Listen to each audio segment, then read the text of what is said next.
ಧನುಸ್ಸು ರಾಶಿಯವರು ಆರೋಗ್ಯದಲ್ಲಿ, ಅದರಲ್ಲೂ ವಿಶೇಷವಾಗಿ ಹಲ್ಲು ನೋವು ಮತ್ತು ಹಳೆಯ ಗಾಯಗಳೇನಾದರೂ ಇದ್ದರೆ ಅದರ ಬಗ್ಗೆ ಎಚ್ಚರಿಕೆಯನ್ನು ವಹಿಸಬೇಕಾದಂಥದ್ದು ಮುಖ್ಯವಾಗುತ್ತೆ.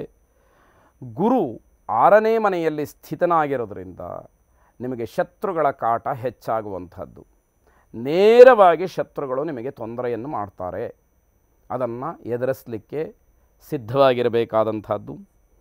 ಈ ಮಧ್ಯೆ ಜುಲೈಯಿಂದ ಸೆಪ್ಟೆಂಬರ್ ತಿಂಗಳವರೆಗೆ ಶಸ್ತ್ರಚಿಕಿತ್ಸೆ ಆಗುವಂತಹ ಸೂಚನೆ ಕೆಲವರಿಗಿದೆ. ಜಾತಕವನ್ನು ಪರೀಕ್ಷೆ ಮಾಡಿಸ್ಕೊಳ್ಳಿ. ಅದರಲ್ಲಿ ಇರತಕ್ಕಂತಹ ಫಲ ದಶಾಭುಕ್ತಿಗನುಗುಣವಾಗಿ ಆ ಶಸ್ತ್ರಚಿಕಿತ್ಸೆಯ ಅಗತ್ಯತೆ ಇದೆಯೋ ಇಲ್ಲವೋ ಅಂತಕ್ಕಂಥದ್ದನ್ನು ನಿರ್ಧಾರ ಮಾಡಬೇಕಾಗತ್ತೆ. ಶನಿಯ ಪ್ರಭಾವ ದೊಡ್ಡ ದೊಡ್ಡ ಹೂಡಿಕೆಗಳಲ್ಲಿ ಗೊತ್ತಿಲ್ಲದೇ ಇರತಕ್ಕಂಥವ್ರನ್ನು ನಂಬುವುದರಲ್ಲಿ ಜಾಗ್ರತೆಯನ್ನು ವಹಿಸಬೇಕು ಅಂತ ಹೇಳಿ ಸೂಚಿಸ್ತಕ್ಕಂಥದ್ದು. ವರ್ಷದ ಆರಂಭದಲ್ಲಿ ಒಂದು 3-4 ತಿಂಗಳು ಮಧ್ಯದಲ್ಲಿ ಕಾರಣಾಂತರದಿಂದ ಮನೆಯಿಂದ ಅಥವಾ ಸಂಸಾರದಿಂದ ದೂರ ಇರತಕ್ಕಂಥದ್ದಿದೆ. ಅದನ್ನು ಸರಿಯಾಗಿ ಗಮನಿಸ್ಕೊಳ್ಬೇಕು. ಆಗಸ್ಟ್ ತಿಂಗಳ ನಡುವೆ ಸಾರ್ವಜನಿಕವಾದಂತಹ ಗಲಾಟೆಯಲ್ಲಿ ಭಾಗಿಗಳಾಗ್ತೀರಿ.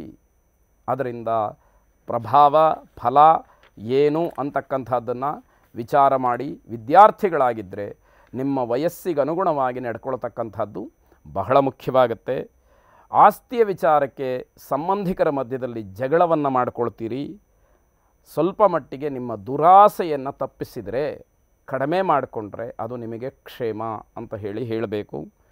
ಪತ್ರಿಕೋದ್ಯಮ ಹಾಗೆ IT ಮಾಧ್ಯಮದಲ್ಲಿರ್ತಕ್ಕಂಥವ್ರಿಗೆ ಸ್ವಲ್ಪ ಮಟ್ಟಿನ ಬೆಳವಣಿಗೆ, ಲಾಭಕ್ಕೆ ಈ ವರ್ಷ ಹೆಚ್ಚು ಅವಕಾಶ ಇರತಕ್ಕಂಥದ್ದಾಗಿದೆ.